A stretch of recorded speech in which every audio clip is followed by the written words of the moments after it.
அப்புறம் 16,000 கிலோமீட்டர் ஓடினதுக்கப்புறம் என்னென்ன சேஞ்ச் பண்ணாங்க, எனக்கு வந்து சர்வீஸ் காஸ்ட் எவ்வளோ ஆச்சு அப்படின்னு சொல்லிட்டு இப்போ பார்ப்போம்.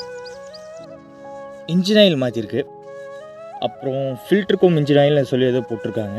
அதாவது ஏர் ஃபில்டரில் ஒரு இது இருக்கும், அதில் மாற்றிருப்பாங்க போல்.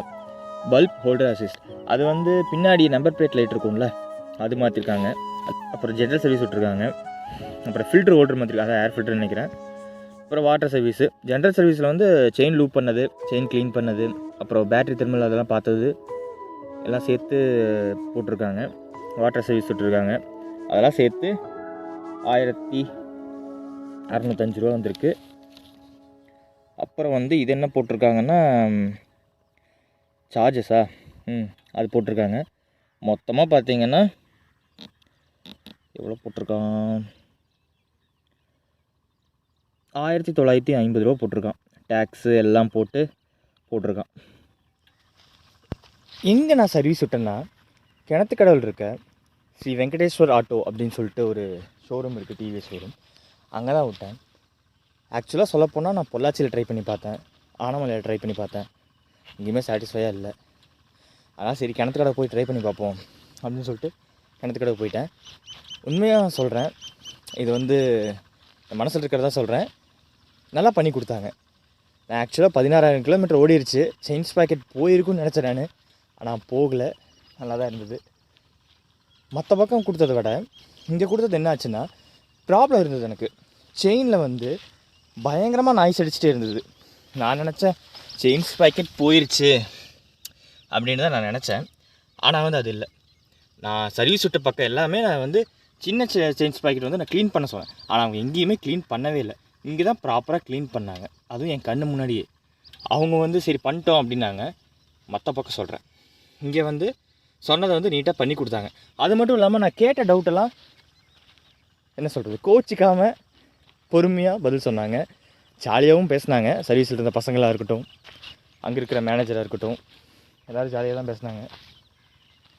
அதை வச்சு சொல்கிறேன், நல்லா பண்ணி கொடுத்துருக்காங்க. இப்போ வந்து சர்வீஸ் விட்டு 1 வீக் ஆகுது, எந்த ஒரு ப்ராப்ளமும் நான் ஃபேஸ் பண்ணல. இருந்த ப்ராப்ளமும் ரெடியூஸ் ஆகிருக்கு, கண்டிப்பாக சொல்லுவேன் நான். மற்ற பக்கம் இப்போதைக்கு எந்த ப்ராப்ளமும் இல்லை எனக்கு, அது வரைக்கும் எனக்கு சந்தோஷம்தான். மற்ற பக்கம் கேட்டதுக்கு என்ன தெரியுமா சொன்னாங்க, செயின்ஸ் பாக்கெட் போச்சுங்க அப்படின்னாங்க. சரி ஓகே மாற்றலாம் அப்படின்னு நினச்சேன் நான். ஆனால் இங்கே போனதுக்கப்புறம் சொன்னாங்க, இல்லைங்க செயினை வந்து அவங்க க்ளீன் பண்ணவே இல்லை, செயின் வந்து அவங்க ஃபுல்லாகவே க்ளீன் பண்ணலை, அதனால தான் உங்களுக்கு அப்படி இருந்திருக்கு, சவுண்டு கேட்டிருக்கு, நாய்ஸு அப்படின்னாங்க. அப்புறம் வந்து என்ன சொன்னாங்கன்னா, நீங்கள் ப்ராப்பராக வந்து ஒரு 3 மாதம் 4 மாதத்துக்கு ஒரு தடவை வந்து நீங்கள் சர்வீஸ் பண்ணிக்கோங்க, லேட் பண்ணாதீங்க அப்படின்னாங்க. இதை சொல்ல மறந்துட்டேன் இந்த வீடியோவில். இது 5th சர்வீஸ் தான், அதாவது ஃப்ரீ சர்வீஸ் தான் ஆக்சுவலி. அவங்க வந்து என்னென்னாங்கன்னா, நான் பைக் எடுத்த ஷோரூம் வந்து பொள்ளாச்சி, அங்கே என்ன சொல்லியிருந்தாங்கன்னா அங்கே வந்து ஃப்ரீயாக பண்ணி கொடுத்தாங்க. 4th சர்வீஸ் வந்து நான் 13,500 கிட்ட தான் பண்ணியிருந்தேன், 4th ஃப்ரீ சர்வீஸு. இன்னொரு சர்வீஸ் ஃப்ரீ சர்வீஸ் இருந்துச்சு, ஓகேங்களா, அங்கே பண்ணியிருந்தால் அங்கே ஃப்ரீ சர்வீஸ் பண்ணியிருப்பாங்க தான் நினைக்கிறேன். இங்கே கிணத்துக்கடை வந்திருக்குது என்ன சொன்னாங்கன்னா, இல்லைங்க 12,000 கிலோமீட்டர் வரைக்கும் தான் உங்களுக்கு வந்து ஃப்ரீ சர்வீஸ், 5 ஃப்ரீ சர்வீஸு, அதுக்கு மேலே போச்சுன்னா நீங்கள் வந்து ஃப்ரீ சர்வீஸ் கிடையாது அப்படின்னாங்க. இல்லை இப்போ 4 சர்வீஸ் தான் பண்ணியிருக்கு, ஃப்ரீ சர்வீஸ் தான் பண்ணியிருக்கு, அவங்க பண்ணாங்களே நீங்கள் பண்ண மாட்டிங்களா அப்படின்னு கேட்டதுக்கு, இல்லை ப்ரோ நீங்கள் நீங்கள் அவங்ககிட்ட பைக் எடுத்தனால அந்த ஒரு இது கொடுத்துருப்பாங்க உங்களுக்கு, அதாவது 12 உங்கள் சர்வீஸ் புக்லேயும் போட்டிருக்கும், நான் மேனுவலையும் உங்களுக்கு சொல்லியிருப்பாங்க ஆல்ரெடி அப்படின்னாங்க. இல்லை ப்ரோ எனக்கு சொல்லலை அப்படின்னு, எனக்கு தெரியாது அப்படின்னேன். இல்லை பெய்டு சர்வீஸ் தான் பண்ண முடியும் அப்படின்னாங்க. சரி ஓகே ப்ரோ பண்ணிடுங்க அப்படின்ட்டேன். ரொம்ப பொறுமையாக தான் சொன்னாங்க, என்ன கொஷின் பண்ணாலும் பொறுமையாக தான் பதில் சொல்லிகிட்டு இருந்தாங்க. அவங்க ரூடாவெலாம் நடந்துக்கல, ஜாலியாக தான் இருந்தாங்க. சர்வீஸ் பண்ணிட்டுருக்கிறப்ப நம்மளும் போகலாம், சர்வீஸ்மேன் கிட்டே போய் கொஷின் கேட்கலாம். அவங்க சர்வீஸ் பண்ணிட்டுருக்கிறப்ப இது எதனால் ஆகுது அப்படி இப்படிலாம் கேட்கலாம். கூலாக பதில் சொல்லிகிட்டு இருந்தாங்க, கோச்சுக்குவெல்லாம் இல்லை. மற்ற சர்வீஸ் சென்டர்லாம் போனீங்கன்னா கோச்சுக்குவாங்க. நான் போய் சும்மா கொஷின் பண்ணிகிட்டு இருந்தேன், இது இப்படி சொல்கிறாங்க நீங்கள் என்ன சொல்கிறீங்க அப்படி இப்படிலாம் கேட்டுகிட்டு இருந்தேன். அது எல்லாமே ப்ராப்பராக பண்ணாங்க. அப்புறம் வந்து என்ன சொல்லியிருந்தாங்கன்னா, இது சொல்லியிருந்தாங்க, ப்ராப்பராக சர்வீஸ் விடுங்க, 3 மாதத்துக்கு ஒரு தடவை இல்லை 4 மாதத்துக்கு ஒரு தடவை சர்வீஸ் விடுங்க, அப்போ தான் பைக் நல்லாயிருக்கும் உங்களுக்கு அப்படின்னாங்க. அப்புறம் செயின்ஸ் பாக்கெட் போச்சான்னு கேட்டதுக்கு, இல்லை நல்லா தான் இருக்குது. எவ்வளோ ஓட்டினாங்கன்னு கேட்டால், கண்டிப்பாக நீங்கள் 20,000 கிலோமீட்டர் 22,000 கிலோமீட்டர்லாம் ஓட்டலாம், உங்களுக்கு பிரச்சனை இல்லை அப்படின்னாங்க. இது மாறும்னு நினைக்கிறேன். இது நான் பைக்கை ஓட்டினதை வச்சு இது வந்து செயின் ஸ்ப்ராக்கெட் இவ்வளோ தூரம் வந்திருக்கு. ஒவ்வொருத்தவங்க ஓட்டுறது ஒரு மாதிரி இருக்கும். நீங்கள் ப்ராப்பராக மாற்றிக்கோங்க.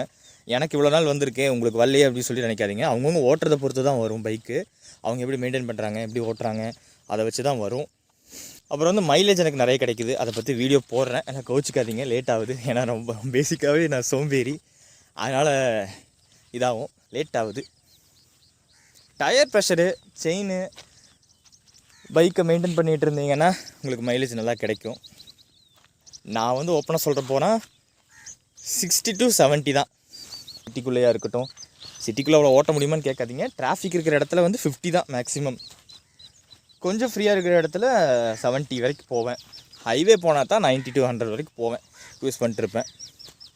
சரி, ஓகே, மைலேஜ் வீடியோ போடுறேன், மன்னிச்சுக்கோங்க லேட் ஆகிறதுக்கு. இந்த வீடியோ யாரும் போட்டிருப்பேன்னு நினைக்கிறேன். சரி, ஓகே, ஏதாவது டவுட் இருந்தால் கமெண்ட் பண்ணுங்கள், உங்களுக்கு கிளியர் பண்ணுறேன். சரி, அடுத்த வீடியோவில் பார்ப்போம். தேங்க்யூ.